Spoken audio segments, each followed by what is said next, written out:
É isso aí então, retomando para mais uma aula, dando continuidade sobre controle da administração. Nós, nessa aula de hoje, continuando a classificação, nós vamos falar quanto à extensão, ou melhor dizendo, quanto ao âmbito de atuação. Nós vimos o controle interno e externo na aula passada, bem como da possibilidade desse controle ser feito pelo cidadão, que é o controle popular, conforme consta no próprio conceito. E agora nós vamos falar sobre o âmbito de atuação desse controle, tudo bem? Veja comigo aí na tela, vamos para a tela. Quanto ao âmbito de atuação, nós temos o controle por subordinação, nós temos a figura do controle por subordinação, nós temos o controle por vinculação, vai seguir mais ou menos na sistemática do controle interno e externo. Esse controle por subordinação é justamente o controle realizado por autoridade hierarquicamente superior a quem praticou o ato. Aqui nós estamos falando, olha só, sobre o controle hierarquicamente, ou seja, como assim? Se é um controle hierárquico, há algo que nós chamamos de subordinação, Por quê? Porque esse controle, veja comigo, esse controle é justamente o controle interno. O superior pode rever os atos do seu subalterno. Então, portanto, deve-se fazer esse controle. Há o que nós chamamos de subordinação. Para que isso ocorra, tem que estar dentro da mesma entidade. São órgãos dentro do mesmo órgão, de um departamento para uma diretoria, para uma auxiliar, tá certo? Há uma subordinação. E aí é feito esse controle, um controle interno, tá certo? E esse controle interno ele é exercido através de uma subordinação, há uma hierarquia. Por outro lado, veja comigo na tela, nós temos o controle por vinculação. É aquele que decorre do poder exercido pela administração direta sobre as entidades descentralizadas, não se caracterizando como subordinação hierárquica, mas tão somente com uma espécie de supervisão. Vem comigo.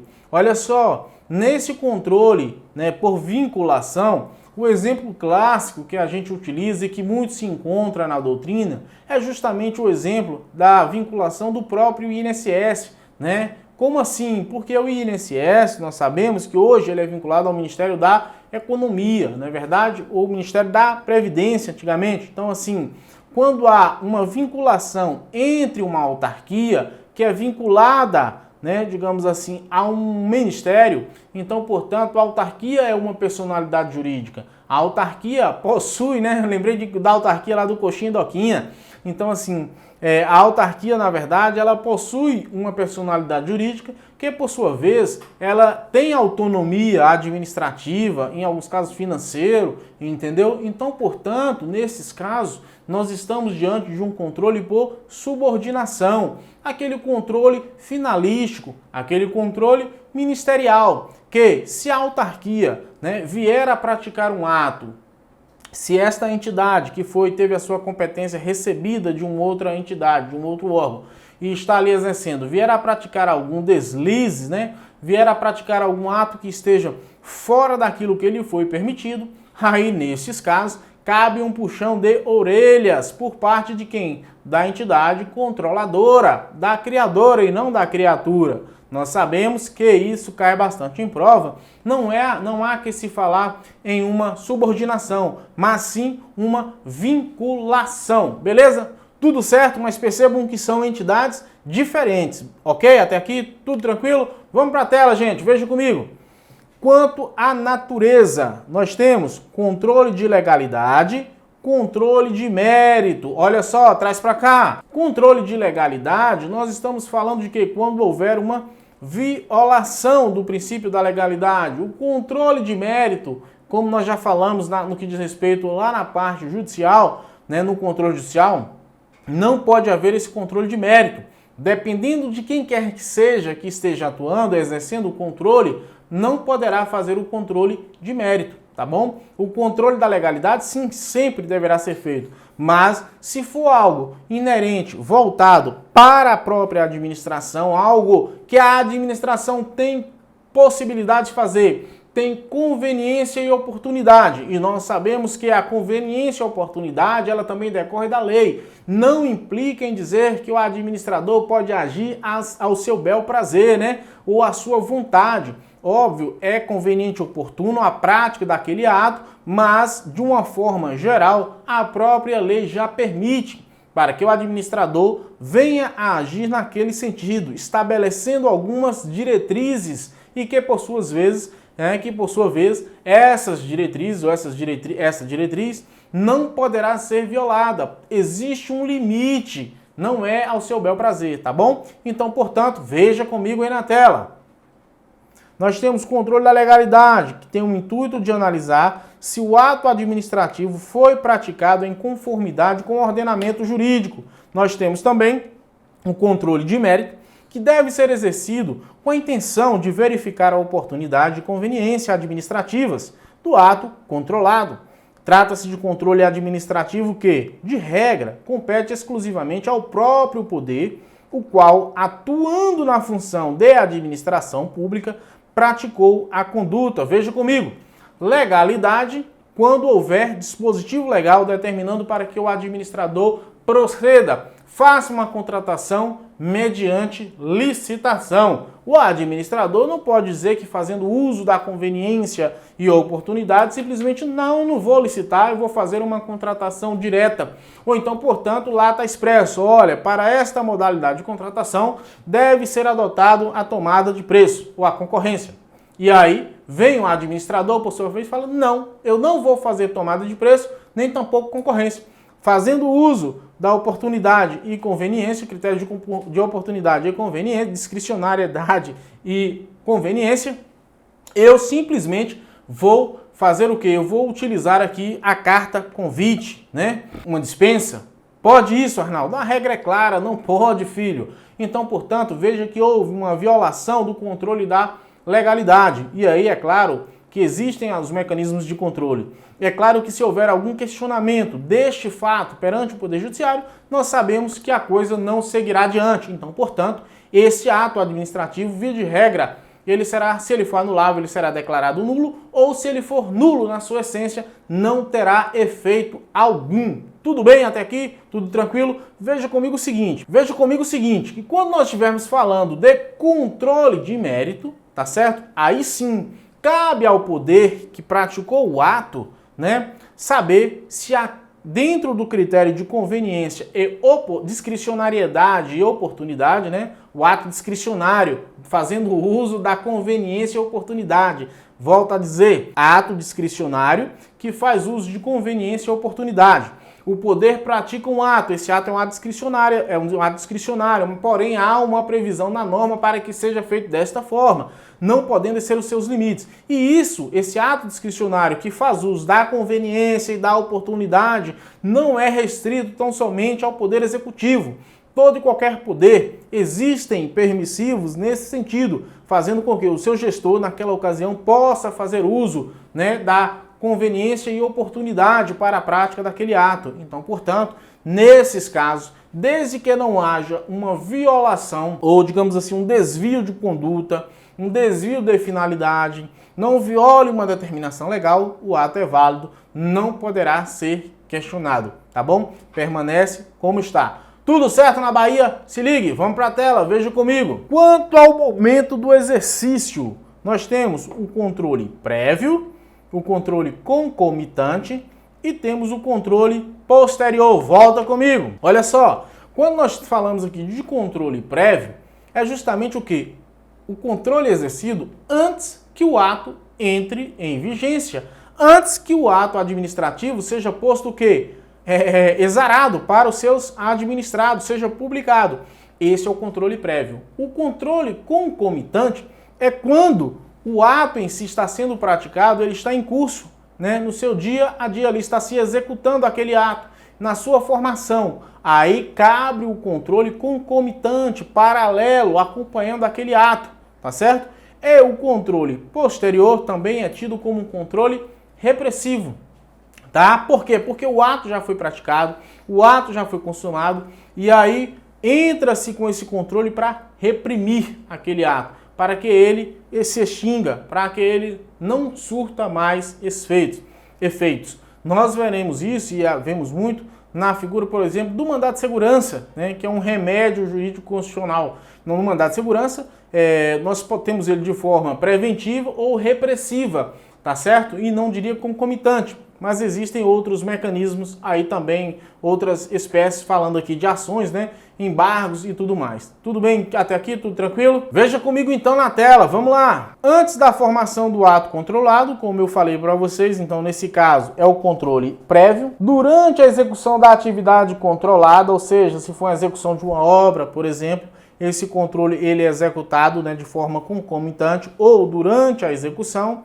E o controle posterior é justamente aquele ato em que se verifica, né, que houve uma regularidade ou uma irregularidade, tá certo? Então, verificando a regularidade e a conveniência diante de atos administrativos já praticados em sua inteireza. Ora, se for verificado aqui a sua regularidade, esse controle ele não há que ser feito, ele será posto de lado, tá certo? Porque o ato em si é um ato regular, é um ato válido, tudo bem? Tudo tranquilo até aqui? Pois bem, sigamos então adiante. Vamos lá, controle administrativo. É aquele exercido pela própria administração. Traz comigo, ó. Nós agora já vimos, né, a classificação dos atos. Agora nós vamos falar aqui sobre o controle administrativo, porque é aquele controle voltado mais para o poder executivo, para a própria administração. Depois falaremos sobre o controle judicial e o controle do poder legislativo, tá bom? Então, controle administrativo, o que é? Qual o conceito? Veja comigo aí na tela, vamos lá. Controle administrativo é aquele exercido pela própria administração pública em relação às suas condutas em decorrência do poder de autotutela, princípio inerente à atuação administrativa. Então veja, vem comigo, ó. Quando nós estamos falando de controle administrativo, esse controle, na verdade, ele é exercido pela própria administração, fazendo a sua gestão. E nós vimos que o controle administrativo, ele pode ser exercido ex officio ou mediante provocação. Mas nós sabemos que esse controle da administração, ele se restringe o quê? As condutas dentro daquele próprio órgão, tá certo? É um controle interno, tá bom? E essa possibilidade de se reverter, de se alterar esta situação fática é que vai decorrer do poder da autotutela. A administração pública pode sim, não só pode como deve, quando necessário, rever os seus atos, aqueles atos que foram praticados, aqueles atos que contêm vício, que são capazes, de, como é que eu posso dizer para vocês, ensejar um dano na vida do administrado. Imagine só quando você foi desclassificado do concurso público por algum erro, por algum equívoco, né? Você fez 10 flexões na barra lá, e aí no concurso para a polícia tão sonhado, você quer ser Papa Foxtrot, policial federal, e o examinador computou, por exemplo, 9. Né? Então, portanto, percebam que nesses casos a administração pública ela pode rever de ofício ou até mesmo mediante provocação. E você, como parte interessada, vai fazer o pedido de quê? De reconsideração, porque se restringe a você. Se for de interesse da coletividade, será feita uma reclamação e não uma reconsideração. Tudo certo? Tudo tranquilo até aqui? Então vejamos, vamos lá, vamos falar mais um pouco. Veja para a tela.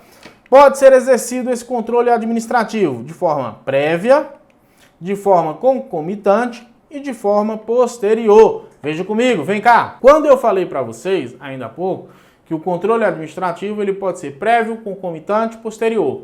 Prévio, o ato administrativo ainda não foi, digamos assim, colocado na sua prática, não foi, né, digamos assim, publicado. Um exemplo, né, vai sair tal ato, pererê, parará, isso de forma prévia. Quando o ato sai, por exemplo, publicou um edital de uma licitação, você vê que tem erros, não é verdade? Você entra com uma ação ali para que a licitação não aconteça, tá bom? Previamente você já está argumentando, você já está apresentando a sua impugnação. Isso é de forma prévia, ou até mesmo em determinados casos do mandado de segurança, você sabendo que será lesado, você vai e entra com um mandado de segurança preventivo. Como assim?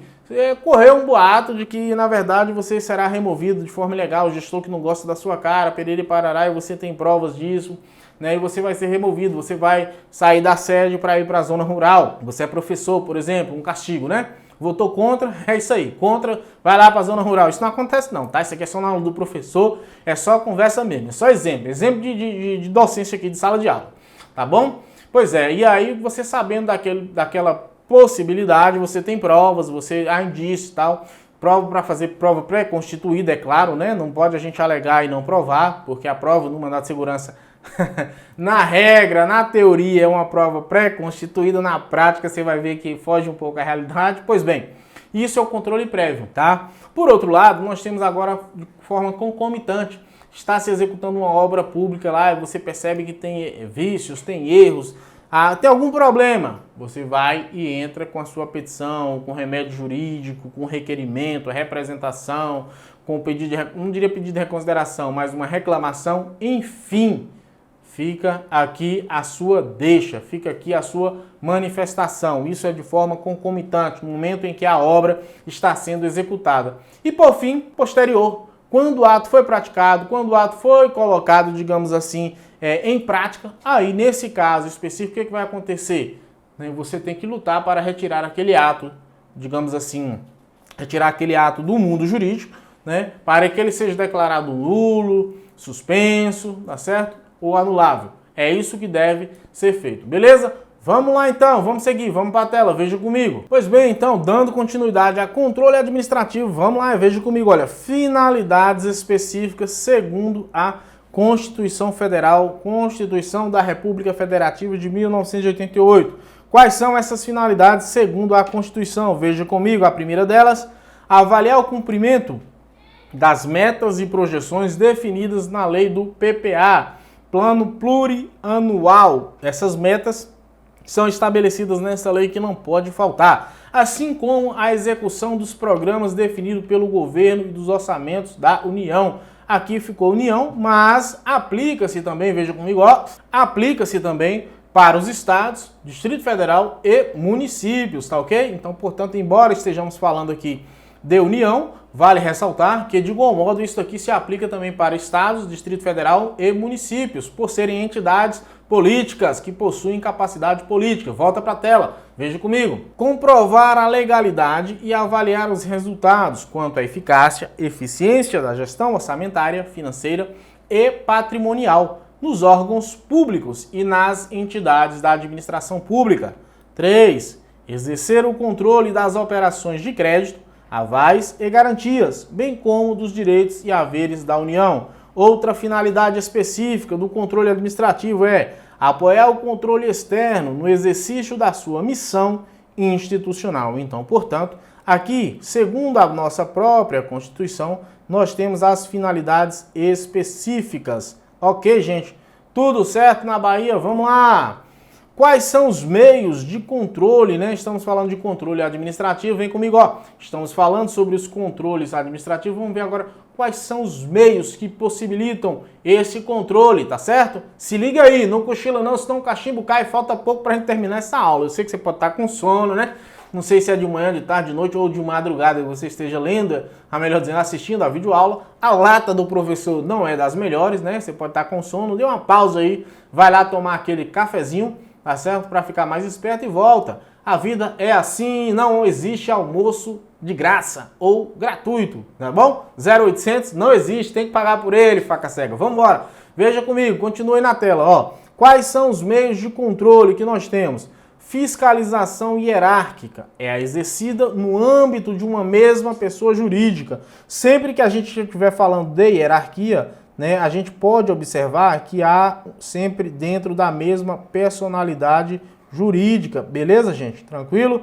Entre seus órgãos e agentes, com o intuito de ordenar e coordenar as atividades, além de atuar na orientação e revisão de atos administrativos viciados ou inoportunos e inconvenientes ao interesse público. Então, portanto, veja comigo. Olha só, quando nós estamos falando de fiscalização hierárquica, é uma oportunidade que se tem dentro dessa própria administração da gente estar trabalhando isso de uma forma, digamos assim, mais técnica, mais certeira, né? Há uma hierarquia e aí sempre há uma revisão. E que muitas vezes, eu não sei se você pensa assim, mas quando existe uma possibilidade de revisão, não estou dizendo com todos, eu particularmente trago isso comigo e sempre tenho essa cautela. Mas quando você, enquanto ser humano, faz um ato e sabe que há a possibilidade de uma revisão, né? Em alguns casos, muitas vezes isso acontece, você acaba aqui relaxando.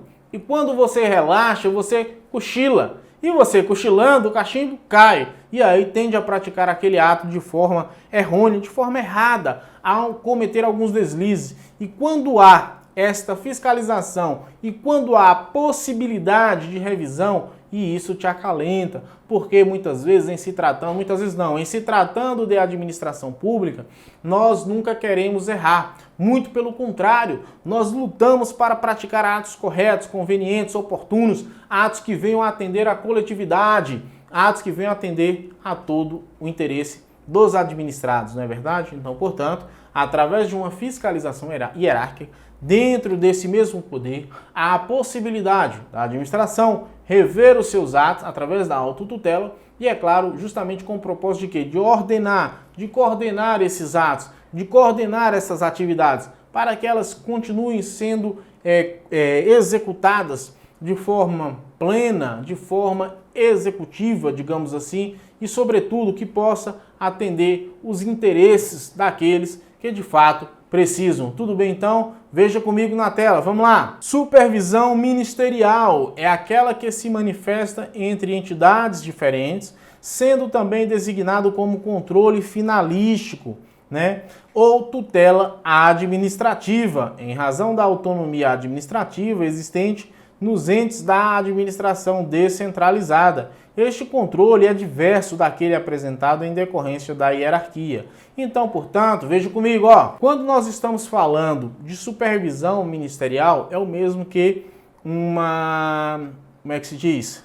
Me falhou a memória, deu branco aqui no professor, espera. Quando nós estamos falando de uma supervisão ministerial, nós estamos falando de um controle finalístico. E esse controle finalístico, na verdade, ele decorre de quem? De um poder para com o outro, de uma entidade para com outra. Não há subordinação, há sim uma vinculação. Então, portanto, aquela entidade que recebeu aquele poder outrora, ela tem sim não só uma possibilidade, mas ela tem uma autonomia administrativa, muitas vezes tem uma autonomia financeira para gerir aquela coisa, como eu falei para vocês. E aí entra aquela possibilidade de quê? De supervisionar. Se de fato Marcos, que recebeu aquele poder, que recebeu aquela indicação de que recebeu, Marcos enquanto entidade, tá?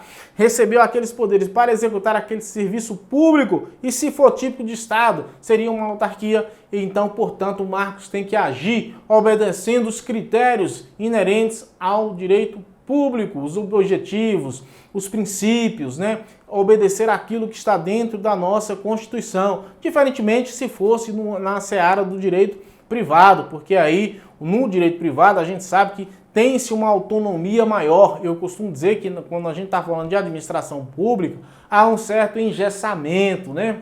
Infelizmente ou felizmente, diante da nossa cultura que nós temos, uma cultura triste de sermos pessoas com devido respeito, corruptos, né? Então, portanto, eu vejo que se dificulta muito, a coisa se burocratiza muito em razão disso. Mas, quem sabe um dia, né, isso poderá mudar no sentido de nós estarmos aí melhorando cada vez mais e, sobretudo, facilitando. Passemos, então, a praticar boas condutas para que possamos aí caminhar a passos largos no sentido de dar uma maior eficiência para com a administração pública e, sobretudo, quem ganha com isso somos nós mesmos, enquanto administrado. Supervisão ministerial, ou melhor dizendo, órgãos distintos, um exercendo com o outro. Pode ser exercido, inclusive, o poder legislativo, atuando no próprio poder executivo, né, sustando atos do Congresso, sustando atos do Poder Executivo. Na verdade, a Câmara de Vereadores atuando no que diz respeito à fiscalização em detrimento de atos praticados pelo Poder Executivo, pelo gestor, pelo prefeito.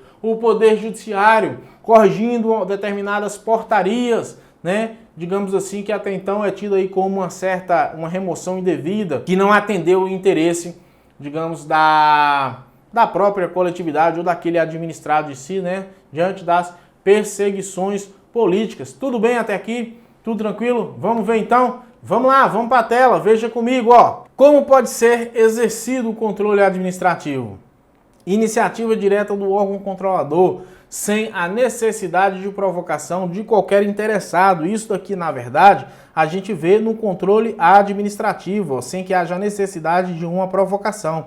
O controle judicial, por sua vez, ele não pode ser feito dessa forma, né? O controle judicial, para que ele possa ser exercido, há a necessidade de uma provocação por parte do interessado, tá certo? Se não houver esta provocação por parte do interessado, o que vai acontecer? Né? Não poderá ser agido, não poderá haver a intervenção, né? Que o professor ia falar, não poderá ser agido, mas não poderá haver a intervenção. Atenção, o controle da administração pública não substitui ou impede o judiciário. Vem comigo, se ligue. Olha só, quando nós estamos falando de administração pública, de controle administrativo, tem-se, né, a administração pública, de um modo geral, o poder executivo, ou até mesmo os outros atos, quando estão praticando, os outros poderes, quando estiverem praticando os atos de gestão, por exemplo, nós vimos que não pode sofrer determinadas interferências de um poder no outro. Princípio do Pacto Federativo, independência e harmônica entre si e entre os poderes, não é verdade? Isso mesmo. Havendo esta independência harmônica entre os poderes entre si, o que vai acontecer, gente? Na verdade, nós sabemos que, diante de tal situação, o que acontece? O ato ele é válido. Mas, por outro lado, né, o que acontece? A administração pública ela vai tomar uma decisão. Uma vez tomada aquela decisão, não há que se falar aqui, né, digamos assim, se a decisão for acertada, se a decisão for correta dentro daquilo que está previsto, dentro das normas, dentro do padrão da legalidade, ok, tudo tranquilo, tudo certo na Bahia, não há problema algum.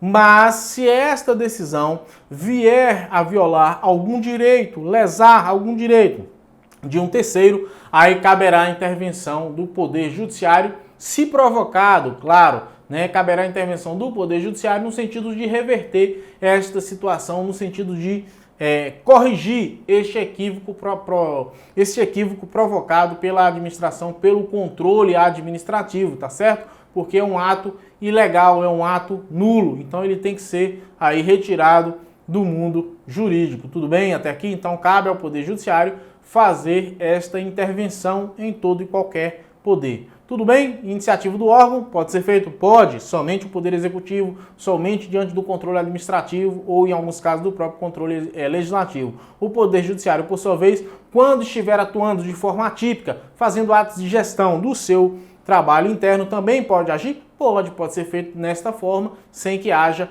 problema algum. Pode ser agir dentro dessa sistemática, né? Revendo seus atos, mas fazendo uso do poder, da sua função típica, o Poder Judiciário ele só pode intervir nessa sistemática para alterar ou para modificar, digamos assim, ou exercer o controle judicial só quando houver uma violação da própria legalidade ou de algum outro princípio constitucional aí que decorra da nossa Constituição Federal. Beleza? Tudo certo? Vamos lá comigo, veja na tela. Mediante provocação, os órgãos são provocados e há a garantia de obter uma resposta aos pedidos que lhe foram apresentados em tempo razoável para resposta. Por isso que a jurisprudência e a doutrina definem que o silêncio administrativo não produz qualquer efeito, salvo disposição em contrário. Então, portanto, vem comigo, quando houver uma provocação, a administração pública ela deve responder. Óbvio que muitas vezes a demanda é muito grande, não dá para a administração pública simplesmente responder de forma imediata, de forma de bate-pronto. E é por isso, é razoável que se tenha um prazo, né, um prazo aí previsto para que a administração possa prestar aquela resposta, possa, digamos assim, responder, né, diante daquilo que foi questionado, tá bom? Então, portanto, não pode ultrapassar muito tempo, digamos assim, né? Você pode, sim, enquanto administração, analisar e responder, mas a própria doutrina entende, como a gente viu aqui, que, na verdade, o silêncio administrativo, na verdade, não produz qualquer efeito. Tá certo? O silêncio administrativo não produz qualquer efeito. Por quê? Porque a administração ela não se manifestou, ela não disse que sim e não disse que não. Porém, esse silêncio administrativo, muitas vezes, se houver uma previsão na norma, né, dizendo que em caso de silêncio da administração, em caso de não resposta, dá-se-á tacitamente o entendimento X. Então, desde que haja uma previsão na lei, aí sim se aplica, né, digamos assim, aquilo que a lei determina diante do silêncio da própria administração. Então lembre-se que uma vez, mediante provocação, a administração pública deve agir e deve dar uma resposta para o administrado. Veja comigo na tela. Então, portanto, como é que pode ser exercido o controle administrativo? Esse controle ele pode ser feito através de uma iniciativa, né, do órgão controlador, bem como mediante a provocação. Então, portanto, diante dessas duas oportunidades, é que a gente verifica o modo, né, em que o controle administrativo pode ser exercido. Olha, a produção está pedindo para a gente encerrar mais esta aula aqui. E aqui assim é Pai Bola. Até já. Vejo vocês daqui a pouquinho. Vamos lá. Até a próxima aula. Valeu!